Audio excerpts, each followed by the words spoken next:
They have more degrees than a thermometer. When you're engaged, stands for their interest. There's a lot of Your planning. daughters will become your I believe in mental health. Make sure that we have mental When you have We travel together on the path to intentional leadership, one conversation at a time. We go down a new road of insight with an expert guest who knows what it takes to navigate the opportunities and challenges of leadership. Why? Because they've already been there. So grab your compass and whatever else you need, and let's set out, leading the way.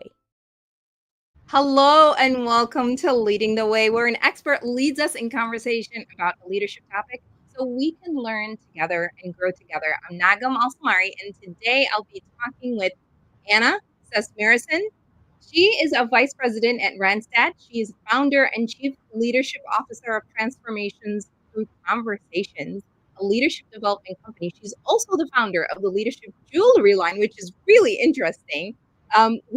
We all have a diamond inside. That's what it's called. She's a South Florida Business and Wealth 2023 Apogee Awards honoree in leadership. Ana is also an executive director with Maxwell Leadership and hosts the regional Live to Lead Leadership Conference. She is the host of the Values Room podcast, where she interviews global leaders and on value-based leadership. And I wonder, how do you sleep at night, or do you even have time? Ana, welcome. Thank you. Thank you so much. What a beautiful intro. I appreciate it. I believe that when you love what you do, you have so much capacity to do it, and it gives you more energy to do it more. So that's how I get it all done. Yes, agreed. And I love your energy. And I can't wait to hear all about your journey in leadership. And I already have several questions for you. So why don't you go ahead and take it away? Sure. So today, it's going to be a new take on leadership influence. I would love to share with you a story on what is really the collateral impact of our leadership and what it does for our employees, for our communities, and really what happens way above and beyond and on the sidelines of what happens at work, and why is that so important to how we even work. So really bringing that consciousness to our leadership influence, that is what I'm hoping to do. And, I always like to start with this question. What if, by simply doing an amazing job at work, and that is as you lead, right? We are talking to leaders. Mm-hmm. What if you could change the world? It's a big question. And I often ask people, have you ever considered just how wide is your influence? And today in this brief presentation that I want to do, that is what I want to do. I want to bring consciousness to how our actions and the way we lead impacts people at work and outside of work. And I can start with my own story, because I've been in the workplace for over 25 years. And of course, like probably anyone, I've experienced good and bad leaders. Yeah. And I've had a few incredible leaders. And honestly, when I worked under those leaders, I felt alive. I felt equipped. I felt elevated. And under their leadership, I was able to achieve so much and grow and achieve a level of self-confidence and satisfaction with my success that propelled me even further. But then, of course, I've also had at times leaders that undermined me, or I just didn't feel as valued, and they criticized me. And during those times, I experienced such an elevated level of stress that at times I really felt like I couldn't really even take a full breath. And all I could talk about and think about, even at home, was just how awful I felt at work. So I couldn't sleep. I really wasn't present for my loved ones. I was exhausted mentally and emotionally and even psychologically weak, because I do believe that how we feel at work impacts how we live on such a big scale.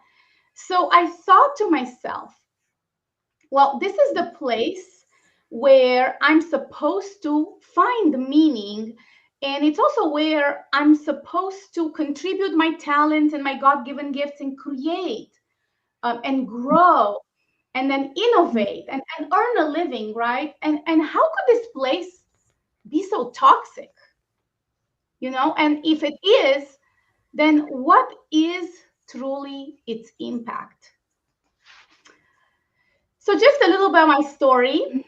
I grew up in communist Romania. That's where I was born. And as a little child, a little girl, all I could hear about are the adults around me talk about America, how America was this incredible land of opportunity. We already had some family members that had immigrated here, some I've never even met. And all I wanted to do is I knew that I wanted to live there. And so I was really trying to figure out my future dream as a very, very young girl. And of course, then, after the communism bloc fell, we had lots of missionaries from America come to Romania. And I was gifted the Millers had actually gifted me these cassettes and an English course, right, with cassettes and notebooks. And I was so committed to learning the English language. In a funny way, I was doing the Rosetta Stone in the 90s, like really early 90s, before there was even such thing. But it made me think that really the Millers, they probably never even knew how much impact they had on my life. And there's these people in our lives, our leaders and other leaders in the community, people we meet that impact us so much. And really my entire life, I've bordered idealism. I'm optimistic. And I always believe that there's more to things that meets the eyes. Like there's more to work than just work, right? And there's just more possibilities than our current circumstances. Like we're more powerful than that. There's more potential in us than what we can do today. And I just had a really deep desire to understand how to grow, how to close this gap, And of course, 25 years in the workplace, but let me take you back to about like 20 years ago when I was growing through all these changes and challenges. I immigrated, I learned a lot, I applied myself, and I was growing, right? And there were these leaders around me that led a certain way. And of course, they saw potential in me and they said, well, Anna, we're going to give you an opportunity to lead now. But they really haven't told me how to lead. They haven't taught me how to lead. So I naturally did exactly what I saw, right? I used, we all know John Maxwell is so famous for this quote, right? People do what people see. And so that is what I did. The law of the picture, I saw them, telling people what to do. So I told people what to do. I heard all the time how I had certain weaknesses that I need to work on and I need to improve, and how others had weaknesses that they needed to work on and improve. So I did the same. And then of course, I thought, well, if there's anything that I wanted to get done and it has to be done right, I thought I had to do it myself. And I led that way. I have to be very vulnerable in telling you that I was not a very positive leader in my early years. And really, my life was overtaken by work because I had to take late into the evenings to close gaps and make up for what other people didn't know how to do. And maybe I didn't focus enough on bringing them up with me. In a way, maybe I even competed with them a little bit, if I have to be completely honest with you. And so thinking back, reflecting back in the type of leader that I was and how I have had the opportunity to develop over so many years, it made me think that leadership has two impacts. One is direct and one is collateral. So what's the direct impact? Well, that's probably very obvious to see. It's, what happens on the team, the company results, how the customers feel about the company, performance overall, right? How we handle our suppliers, our partners, our employees, of course, right? So if John Maxwell, again, John Maxwell, I'm referencing him a lot because I love him. If he's right that everything, Here. yeah, if Yeah. he's right that everything rises and falls on leadership, then if we are completely honest with ourselves and we take apart either success or failure, right? Because we do fail at times. It's not realistic that everything works perfectly all the time. But if we take it apart, and we really can go back to a responsibility that we either performed really well or we didn't execute it very well. But it's a leadership responsibility, right? We lead people to results. That's kind of what we do. And so that's the direct impact, how we affect what people do and how they perform at work, the culture we build, how the customers interact with our company based on our decisions, and so forth. Pretty obvious impact, right? But what's the collateral impact? Because good leaders have this profound ability to influence teams to achieve just the highest levels of success. And they really dedicate countless hours on listening and listening with care and empathy, coaching and developing the teams and really helping them reach their potential. But bad leaders, they create internal competition, right? They aggregate conflict. They don't really deal with it. So then it just gets to be so much bigger. And they often use fear tactics to get results. So you see the collateral impact of these kind of leaderships, whether it's good or bad, is really an unintentional effect, be it positive or negative, from an activity. And it's usually much, much grander than the original direct impact. So that's the collateral impact. And I'm gonna give you an example here very shortly, but let me just say that again.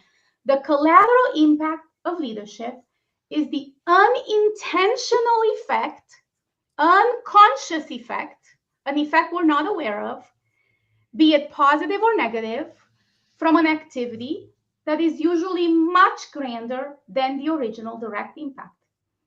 So it's not intentional. It's not conscious unless we become aware. So imagine this. You go to work for a company. Your manager is not supporting you, and you really don't feel valued. The only feedback you ever get is when you do something wrong. You may have done a ton of things right, and nothing happens. No great job, no feedback, no appreciation, no celebration. But when you do something wrong, you really hear it to just an extreme amount. You never really get constructive one-on-ones. Things always change. No one really communicates effectively to you. They're not really considering how that would impact you. And then you try to share ideas to improve because you care, right? And you are in business, you're using the process, right? So you're trying to share ideas to improve, and you're shut down or you're not even acknowledged. And there's just a lot of internal gossip in these kind of environments, right? There's just a general state of fear. And to be honest with you, most days when you do a really good job, your manager may even take credit for your work. That happens, right? Yep. So at the end of the day, you go home feeling undervalued, you feel unseen, you feel sad, right? And you take those emotions into becoming impatient with everybody that is outside of work. You might even get sick. You're going to be super tired. I mean, working in that environment where you're not appreciated, you're not going to come home with a lot of energy to do other things, right? You just feel tired. And you might even yell at people cutting you off on the road, right? You might just be so edgy. You really almost feel like everyone's out to get you. you're not emotionally, psychologically, or physically. Be able to be present for your loved ones. And on an extreme level, you might even wonder, do you even matter? Oof, that's very, very painful, right? And there's this book Jeffrey Pfeffer wrote. It's called Dying for a Paycheck. He said negative workplace exposure was identified to be as harmful to health as exposure to secondhand smoke. Wow.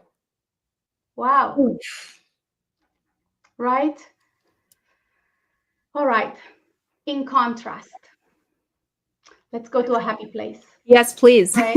I'm ready for it. Imagine that you go to work and you work for a company where leaders are kind, they're professional, they're caring, and from the C-suite down, people value each other, right? They're celebrated for their wins, and mistakes are allowed, and they're treated like collective lessons. And there's really an invitation for everyone to share.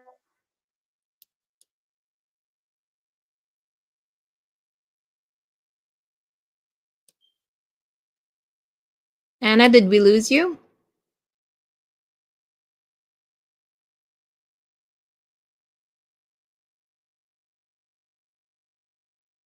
Uh-oh. Are we having internet issues, Anna?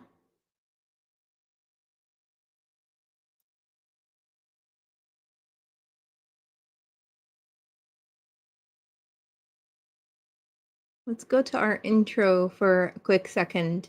Hopefully Anna will be able to resolve her internet issues and come back. They have more degrees than a thermometer. And when you're engaged, Stands for their interest. Or they There's a lot of Your planning. daughters will become your I believe in mental health. Sure that we have mental When you have We travel together on the path to intentional leadership, one conversation at a time. We go down a new road of insight with an expert guest who knows what it takes to navigate the opportunities and challenges of leadership. Why? Because they've already been there. So grab your compass and whatever else you need, and let's set out, leading the way. All right, we are back. And unfortunately, Anna got disconnected, and I'm hoping that she's able to join us in a few minutes or so. But this is has been such a great presentation because a lot of us can actually relate to what Anna was talking about. And there she comes back. Yay! You're back. Thank you. My apologies. I'm not really sure what happened with the internet here in Pompano Beach, but something happened. Something happened, and we're over it now. That's okay. Happens. Go ahead, finish your thought. Oh no, I was just talking about how amazing your presentation is because we can all relate to the circumstances on either side that you have shared already. So I'm gonna let you go ahead and finish up so we can talk about that afterwards. Okay, fabulous. So I think I may have been interrupted somewhere where I was saying that people are allowed to make mistakes and that those mistakes are taken as collective lessons and that people are really invited to share their unique points of view and they're encouraged to think outside of the box and really create, innovate, and grow themselves, use their natural God-given talent to make a difference, right? And accountability is important and it's present and it's frequent and there's constructive conversations and that really sets up people to grow and progress in their career. Now, imagine at the end of the day, you go home feeling fulfilled, valued, you're happy, you're energized, you're positive and patient, and you're going to encourage other people to fulfill their own potential in everyone that's on your path. You're a lot more optimistic and you really see fortune in differences, yet you encourage your loved ones to experiment and work hard and enjoy the process, right? Even when it gets hard. You're present and you bring a positive energy to the spaces you enter in your life. And in a way, you really want to pay it forward. So important, right? Now, Bob Chapman, who is a leader I so admire, he is the CEO and chairman of Barry Wehmiller, which is a $3.6 billion organization. It's a global organization, but headquartered in St. Louis. He says, leadership is the awesome responsibility for the lives entrusted to you to send people home safe, healthy, and fulfilled. Okay? Safe, healthy, and fulfilled. That's how you're supposed to leave work. So, I ask you, where would you rather work? I'm trying to get the PowerPoint back up, so bear with me. But as we do that,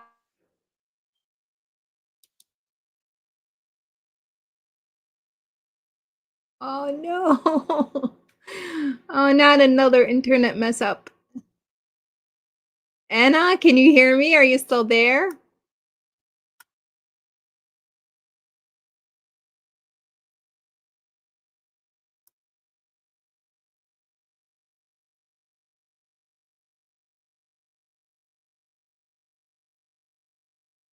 I really want to hear the rest of the conversation here and the rest of this presentation that Anna's giving. And it's unfortunate that the internet technology, isn't allowing us to finish this conversation. I hope she can resolve this soon. Oh, and she's out. But how many of you listening are actually can relate to what Anna just described? We have two situations here. We have a negative workplace and a positive workplace where you have a supportive leadership and a supportive environment, and vice versa, where you've got the leadership who's trying to basically, like Anna was mentioning, take credit. If you relate to any of these scenarios, please leave your comment in the chat. We'd love to hear from you. And here is Anna back. Yay, you're back. I am so sorry. I am not sure what's happening. We'll pick up from where I was. So what I was going to share is that we're on 8 here. Let's see if we can get there. Where would you rather work? Like, that powerful example when we really think about it. These are real things that happen. And so on the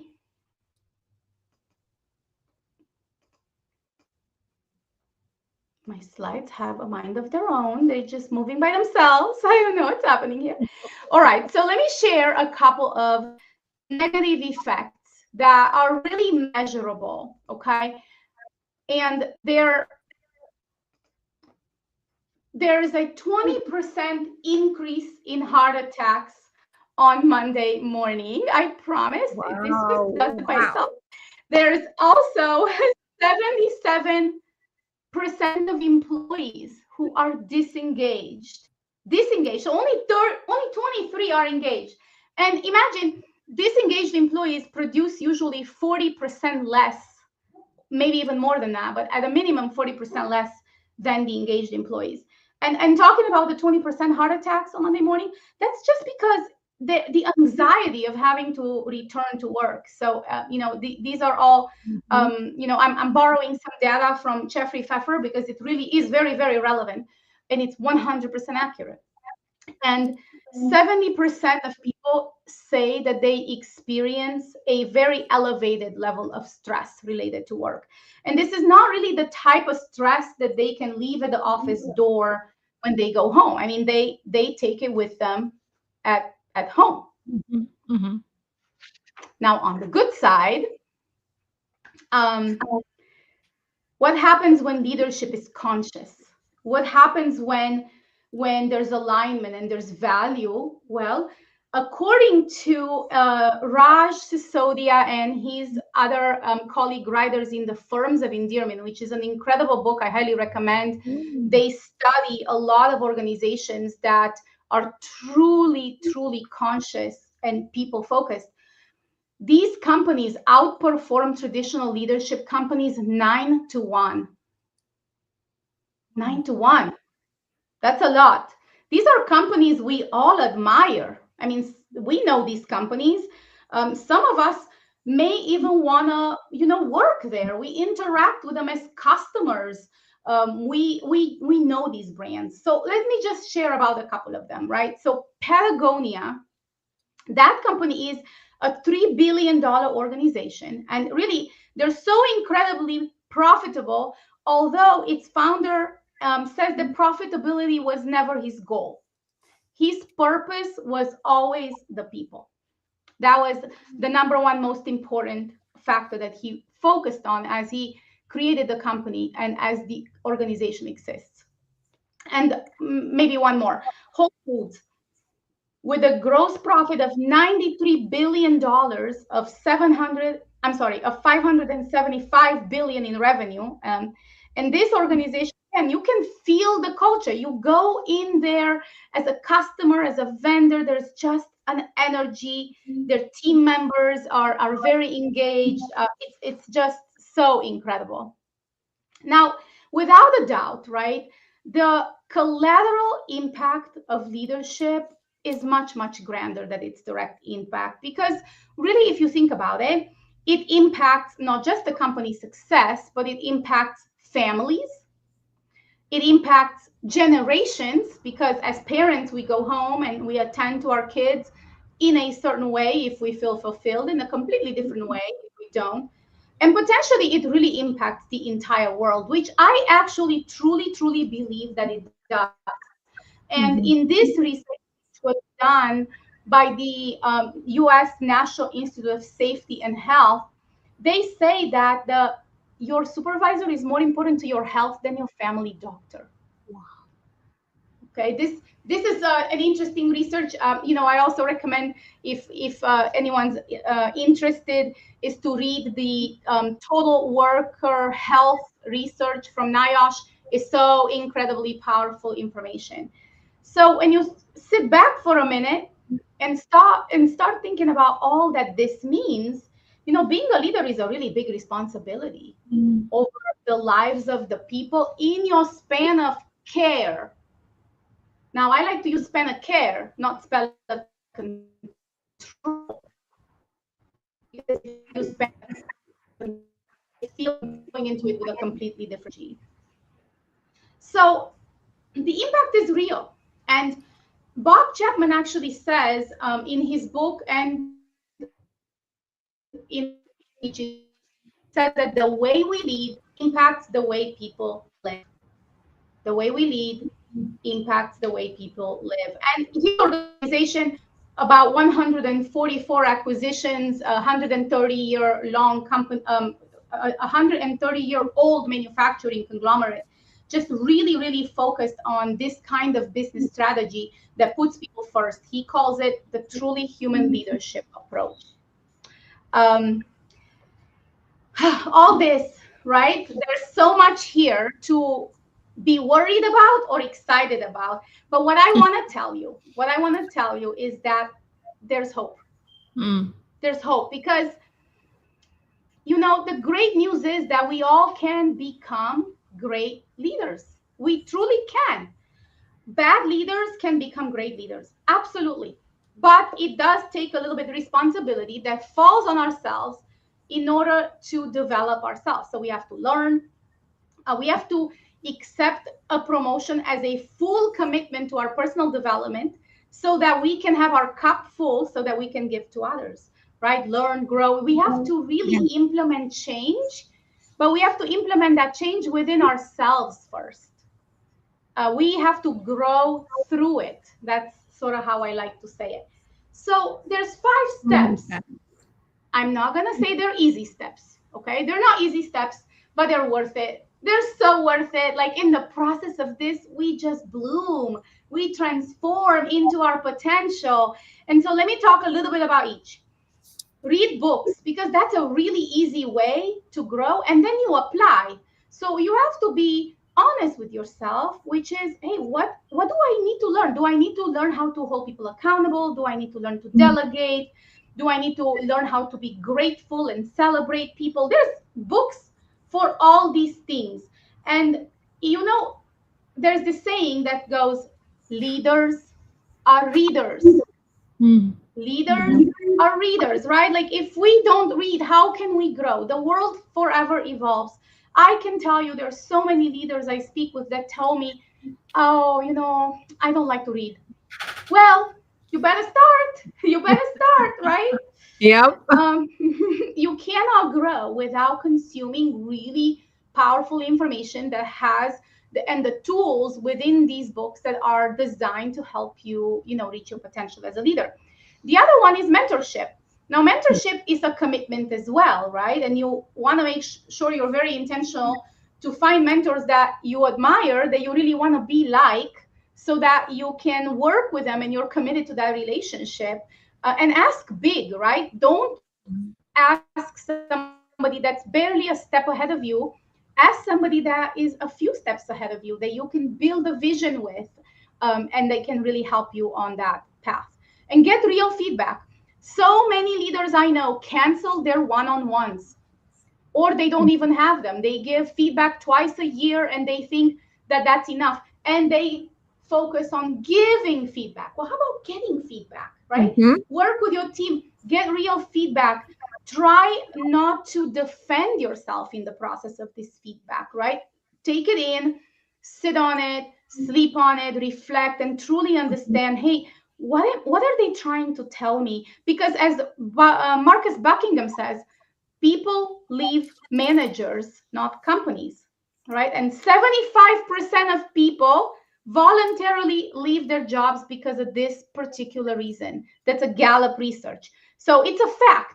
Turnover, voluntary turnover, 3/4 of voluntary turnover is because of the leader. Okay, then teach, delegate, and empower. That's so important. Do you know leaders that have like so much on their plate, they don't have any time for their people, but their people are not growing? Well, we have to teach and pass on some of those responsibilities, then empower people to take on more and more. And actually, there's a Harvard Business Review research that says that leaders who don't delegate spend actually 60% of their time on tasks that are suited for others. 60%. If I could gain 60% of my time by teaching, delegating, and empowering, I would be able to apply that 60% of the time into my people, right? Yep. Yeah, amen. And then, of course, 5, which may be the most important, develop capacity to care for the people in your care. If you don't like people, don't lead them. You're just hurt them, right? So it's important that you like people. You have to understand that they're not just headcount. They are incredible humans who come to you for guidance, for mentorship, and you can become the enabler of their success. So you have to get to know them. You have to understand what their aspirations are. You have to understand their strengths and so forth. I cannot say enough how important this part is, the developing the capacity to care. It's probably the most important part of the entire presentation, because if we care, we actually can commit to do a lot of things in order to show we care. So if we don't care, there's no commitment. So that's a fact. I love that. I love it. So the reality is that we all really have the potential of becoming these type of leaders that elevate the human spirit, and they build success for people and companies. People and companies. It cannot be one or the other.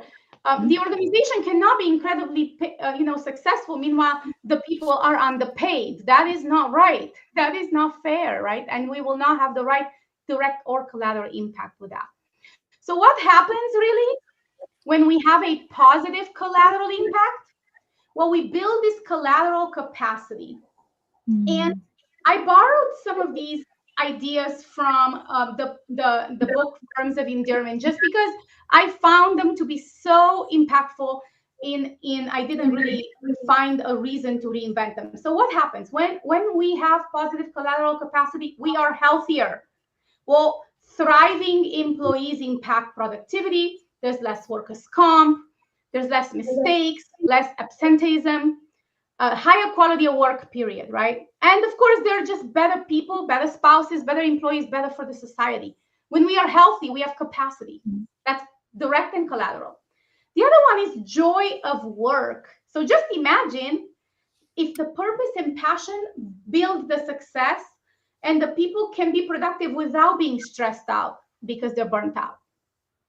Because there's this energy that they get from work. Now, the quality of life is important as well. And you see, the workplace culture impacts how people live as well. So what you focus on at work, let's just say that our values are learning, trust, connection, integrity, respect. Well, those same exact values and habits people take into their personal lives. But the values have to be present in the operation. They cannot just be on the wall, right? They have to be super present. And lastly, community. If our values align, they build happier people, and happy people are contributing citizens. They want to go volunteer. They want to take ownership of doing good in their community. And truly, when people experience this positive collateral impact over a period of time, they actually develop an abundant amount of collateral capacity. And you asked me how I get so much done. I believe it's because of my collateral capacity. All right, so to wrap it up, I want to ask each of you, whoever's watching now or later, well, do you have a dream of a better world? Think about your world and the world. Do you have a dream that those places become better? And maybe you think that you're just one person. You cannot possibly change the world. I'm here to tell you that how you lead impacts the world for many people, for their families, for their communities, for their future. And I want to ask you, what role do you want to play in building the world you dream of? What role do you personally want to play in building the world you dream of? Because great leaders, they build a better world for all the people. And you know what? It's even good for business. Thank you so much. Wow, I love it. Values can't be just on the wall. I love this statement from you, Ana. This is Thank you. so reflective of a lot of leaders who have things on their walls, and unfortunately, they don't practice. I want to start with you. With you said a lot of great things, but I want to start with the domino effect of leadership. I'm hearing you talk about you starting out. You were brought in and or shown how to lead, and you led exactly as you saw, and that affected not just your leadership but those in your charge, people who you are leading. Unfortunately, a lot of executives, leaders, managers, any kind of leadership role in charge of a team don't put a lot of value on training. And they think maybe people get to a certain level in the job and then they don't require that anymore. What are your thoughts on that? Well, that is a very, very important and big question. I completely agree. And company leaders tell me all the time, I can't afford the training. What I like to tell them is you can't afford not to afford the training. Because if your people aren't growing, and they're not just going to grow by training on technical skills, processes, systems, that's not the type of development I'm talking about. That's obviously important technical knowledge, but what I'm talking about is really elevating the person behaviorally, leadership skills, emotional intelligence, communication. Those things are so incredibly important. And if an organization is not growing, most of the times is because they really haven't invested in that space from the top down, because it's always a ripple effect. I like to say that the rock that starts the ripple is the top leader. So if that top leader hasn't really grown lately, well, the next layer won't, and the next layer won't. But on a positive note, if that top leader is developing themselves, every layer is, because they have sort of built in a culture of always learning, always developing. We always can be better. And I always tell people, just do 1% per day. If you can just be 1% better each day. And that is not my idea. That actually comes from Atomic Habits by James Clear. He says, if you grow 1% per day, in 100 days, you'll be 100% better. Just imagine that. And that is such a small incremental step. It's the same thing that can happen in organizations. And yeah, I think it's a very valid question. And you also touched on a really, really important topic that leaders, unfortunately, of these days, they don't they give feedback, but they don't get feedback. They don't receive feedback, and if they do receive it, they don't receive it well. And I'll be honest, I used to be one of those leaders who immediately went into attack mode and wanted to, give reasons. And then I learned over time that I just need to listen, take it all in. Yeah. But Yeah. the feedback here is so important. And regardless of whether it describes you or whether you think it's fair, it's other people's perception of you. Yeah. It's what you're putting out, right? What is a good constructive conversation you think to have between let's say someone with a team and their team members? Well, I think there's maybe three things that I would recommend. And of course, the one-on-ones are key. It's really important that team leaders, they speak with their team every single week, that they have a constructive, more formal one-on-one every single month, where the employees are actually coming with the agenda to talk about what's important to them. And then, of course, the more formal annual review. But besides that, I think there may be two things that people can do. One would be something that I call the listening halls. A lot of companies do town halls, and town halls are you get a team together and you tell them, your results, your vision, and so forth. But there's really no two-way communication. The teams just listens and that's it. So if I would suggest companies to do listening halls where the leadership team is, willing to go and take questions from the team. Clearly, they're not going to be able to answer all the questions in that exact moment, but that's okay. As long as they document all of them and the person who asks the question, so that they can follow up. So that would be another way to be very, very connected with your workforce, and to also be willing to hear what's working, what's not working in a more public way, so people can feel that they can be heard and that conversations can be transparent. And then maybe another way, the third piece would be to do these surveys. A lot of companies do exit surveys, which is great, but it's sort of water under the bridge, right? I recommend companies to do stay surveys, which is to ask the people that are there at work, that love the job, that are high producing, high energy, engaged. Hey, why do you stay? What keeps you here? Right? And what are your goals? So to make sure that we keep keeping you here.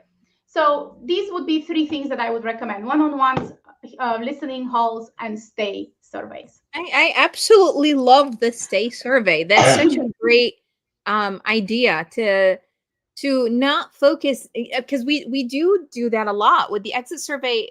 It focuses on why are you leaving, what can we change, but after the fact, after you've already packed up and are on your way out. But if we do the stay survey, it's let's focus on the positive stuff for a while. Like what do you like about here, and what and I absolutely love this, and I'm so stealing this idea, Anna, just so you know. Yeah, please. And I can say too, with the stay surveys, there probably should always be a couple of questions of like, considering all this, what would you change and how, right? I think we need to get that kind of feedback, but we get a completely different package of feedback from people who are incredibly engaged and they see a problem that's solvable, versus from somebody who has completely given up and they think everything is just terrible, right?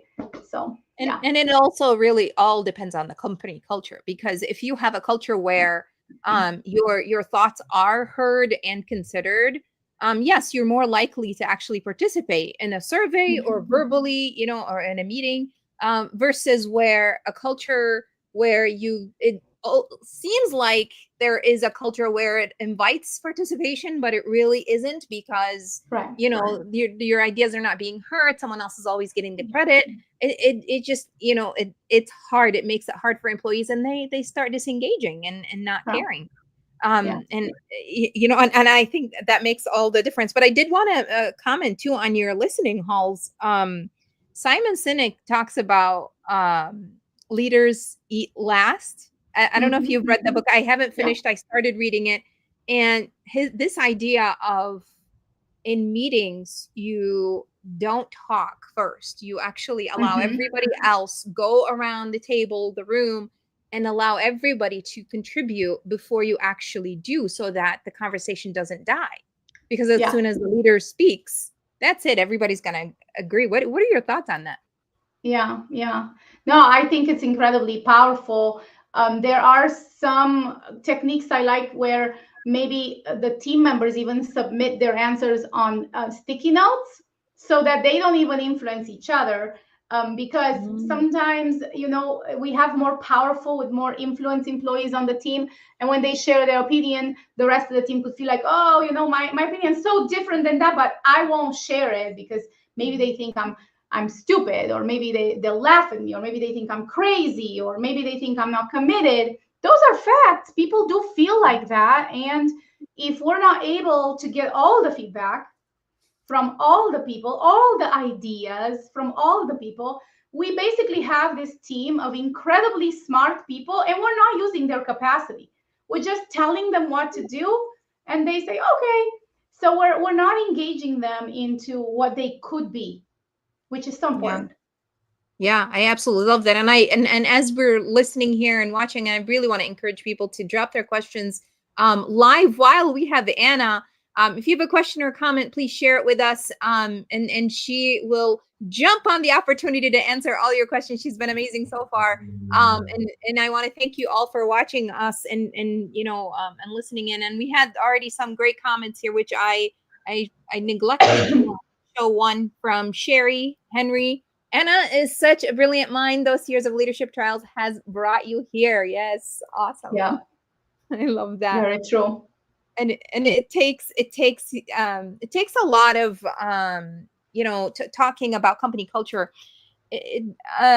Some leaders who are optimistic, coming into a company culture and having a plan, wanting to impact positive change, will start doing good things, but they don't see the change immediately and they give up. What do you think about this? And what can you say about that kind of situation? Wow, you just have really good questions. So change is actually one of the subjects that I'm really working on right now because of the exact reason that you just brought up. We go into companies and we want to implement change. But there we have a family of team members who all have the capacity to be change makers. And so there's two scenarios that I see. One, and I really dislike this term of change management because I feel like the definition of change management is basically saying like it's a forced set of activities that you want to enforce on people that really don't believe in the change. That's change management. Like, I'm going to force you to do it this way. But what if we turned every person on our team into change makers? Because people don't like change, Yeah. In fact, the really crazy statistic here is that 20% of employees like change, but only 15% of leaders like change. Actually, less leaders than employees like change. But now everybody likes change if they are the change makers, right? It's really easy to imagine. So then if you're trying to evolve a culture, change an organization, change a team trajectory, I strongly believe that we have to invite people to be change makers. Here's the problem. What would you do? What would you do? What would you do? Can we all talk about what we would all do and find some common ground? Can we all go try to do it and then come back tomorrow, give some feedback, calibrate to this process a couple of times? A leader has to be courageous to do this. What does John Maxwell say? He says that only courageous leaders give power to others, right? If we're not courageous, we're not going to give power to others. If we don't give power to others, we say, no, it doesn't matter what you think. It doesn't matter what you like. This is how we're going to do it. Here's the process implemented, and basically, don't say anything. So that's not what we want to do with change. We want input. We want people to get involved. Is it harder? Sure. Well, sure, on the short term, but not on the long term. It does require some communication skills, and it requires lots of listening. And it's not something that we can always do. I also want to be, realistic about this. Sometimes we have to implement quick change in a crisis. Well, in that case, I still think that we need to maintain a level of respect and say, hey, we're in a crisis right now. Let's do this. And then afterwards, we can get together and talk about it.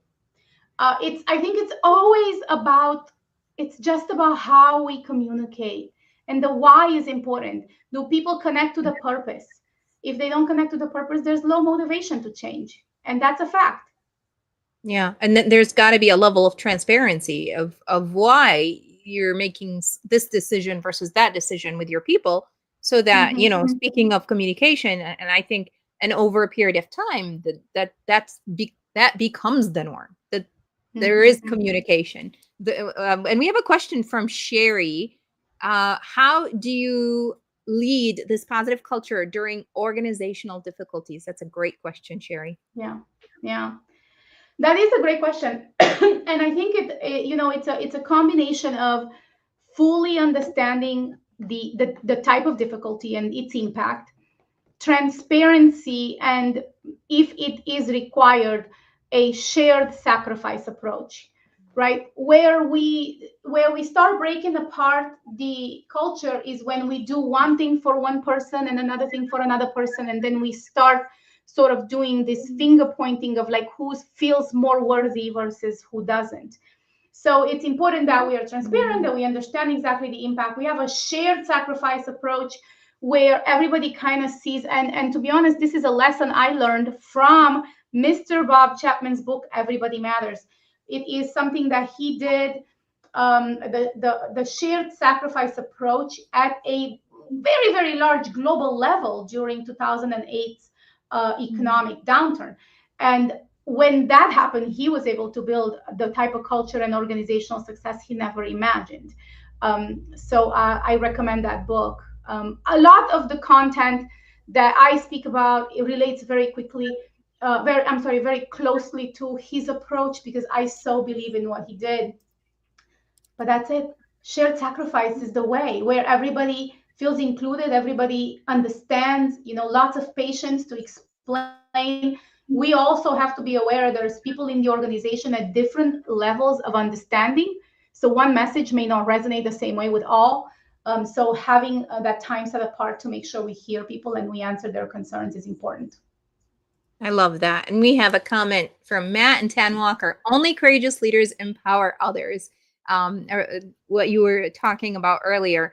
I think some leaders are afraid that others could be more courageous than they are. It's unfortunate. But as we close, Anna, I want you to kind of go back and talk to somebody who is starting out in the leadership realm, and if you're confused on where to start, how to be a leader, we talked about self leadership, how to navigate the different things in their personal life and their professional life. What advice would you give them? Yeah. Well, I think that John Maxwell said that the hardest type of leadership is self-leadership. So we all have to start with that. I believe that we have to have very strong personal values. And those values have to reflect in our habits and behaviors on a day-to-day basis, so that we are honest with ourselves, not just in how we lead ourselves, but in how we lead others.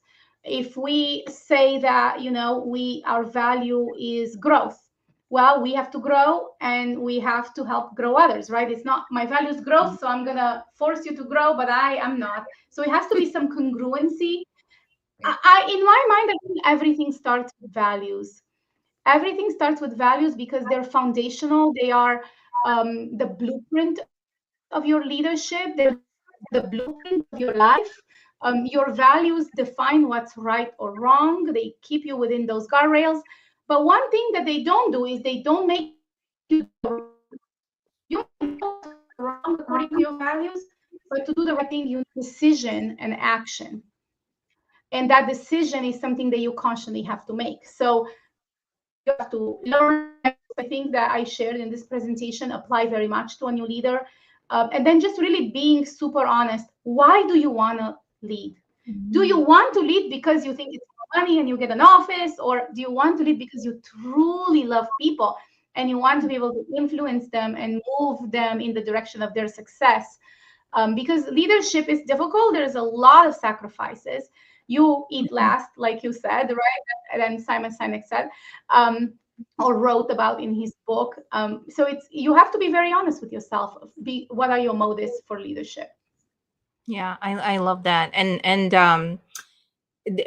going back to what you said earlier as well, and I know it's coming from somewhere else, but I don't remember the source. Leaders are readers. So if you don't know, and I've asked this question before about what are your core values, and some people had difficulty figuring that out. If you don't know, read. And while you are reading, while you are listening to these great podcasts, then you can kind of start thinking about what your values are and what you hold dear. Ana, you have been great. This was a great presentation. Thank you so much for joining us and bringing these gems today. And thanks to everybody that has been with us and commenting and watching, and those watching later on. I want to encourage you to subscribe to this channel and come back next month for another interview, another conversation with Leading the Way with Sunny Day, the brand. And you're gonna love her. But this is why we have these conversations, is so that we grow this learning community and we grow as leaders. I am learning. I'm a lifelong learner, and so is Ana. And this is why we do this kind of thing. So thank you for joining us, Ana. You have been a wonderful leader today. You gave great examples. You were vulnerable, which is so important. And I can't believe the Monday heart attacks. Yes, it's a fact. It's definitely a statistic out there. It was my absolute pleasure to share. Thank you so much. And really think about what is your impact? What is your collateral impact on your teams? And for that matter, we lead at home, we lead at work, we lead in our community. What's that capacity that you bring to every space? And how it impacts people. Thank you so much for having me on and allowing me to share this very important subject. Thank you. Thank you so much. And we'll see you next month. Bye-bye. Bye. They have more degrees than ito mga. When you're engaged, Stands for their interest. Well, they There's a lot of Your planning. daughters will be here and you I will believe be in mental health. Sure that we have mental When you have We travel together on the path to intentional leadership, one conversation at a time. We go down a new road of insight with an expert guest who knows what it takes to navigate the opportunities and challenges of leadership. Why?